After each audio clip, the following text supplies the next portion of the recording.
For this experiment, I will use a trail as an incline of plane, and I will use two pairs of similar objects.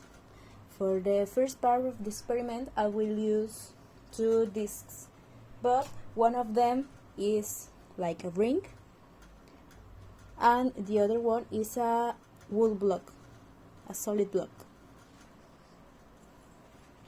They have a similar size, but different masses. And let's see what happens if I let them roll down in the tray.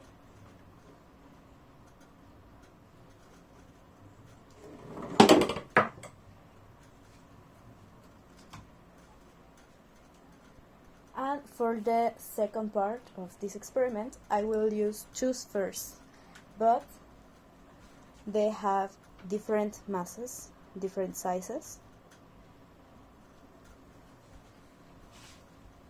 And let's see what happens if I let them roll down.